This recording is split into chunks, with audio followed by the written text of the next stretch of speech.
Hi guys, இன்னைக்கு நம்ம எதை பற்றி பார்க்க போகிறோம்னா சூரிய குடும்பத்திலேயே ரொம்ப அழகான நிலவுகளும் ரொம்ப முக்கியமான நிலவுகளுமான கேனிமேட் மற்றும் டைட்டனை பற்றி தான் பார்க்க போகிறோம்.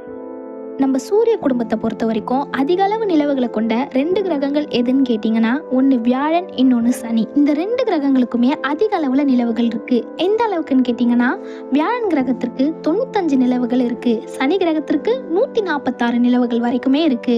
இவ்வளோ நிலவுகள் இருக்கான்னு கேட்டிங்கன்னா, ஆமாம் இருக்கு. உண்மையை சொல்லணும்னா சூரிய குடும்பத்தில் பிளானட்ஸை விட நிலவுகளோட எண்ணிக்கை தான் அதிகம். அது எப்படி இத்தனை நிலவுகள் இருக்குன்னு கேட்டிங்கன்னா, அதுக்கு அந்த கிரகங்களோட ஈர்ப்பு விசை தான் காரணம். இத்தனை நிலாக்களை வியாழன் கிரகமும் சனி கிரகமும் கொண்டு இருந்தாலும் அதுல 2 நிலாக்கள் ரொம்பவும் ஸ்பெஷல் தான். அதுல ஒன்று தான் வியாழனோட கேனிமேட், இன்னொன்று சனியோட டைடன்.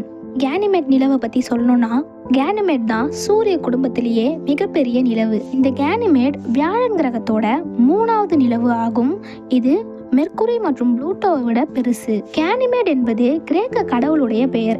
இந்த கேனிமேட் வியாழன் கிரகத்தை ஒரு முறை சுத்தி வர 7.2 நாட்கள் எடுத்துக்குமா. இந்த கேனிமேட் நிலவு ஜூபிட்டருக்கு டைடலி லாக் ஆயிருக்கிறதுனால இது தன்னை தானே சுற்றி கொள்வதில்லை.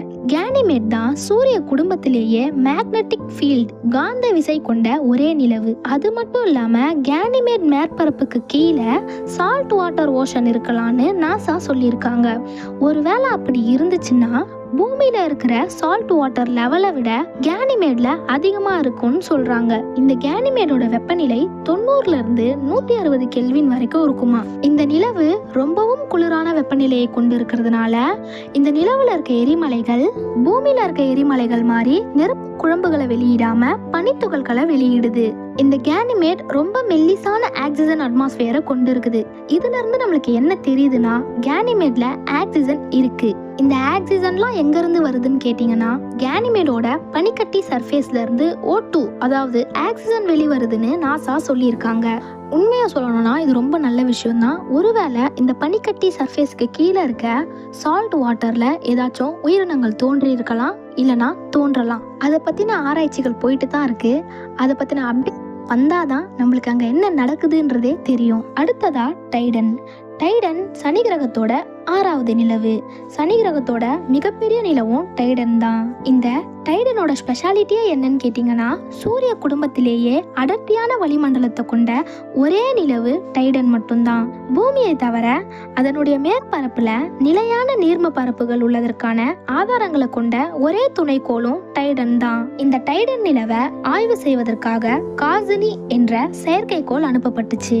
2012ஆம் ஆண்டு இந்த செயற்கைக்கோள் அனுப்பிய புகைப்படத்துல இருந்து டைடன்ல ஒரு நதி இருக்கிறதா கண்டுபிடிக்கப்பட்டுச்சு.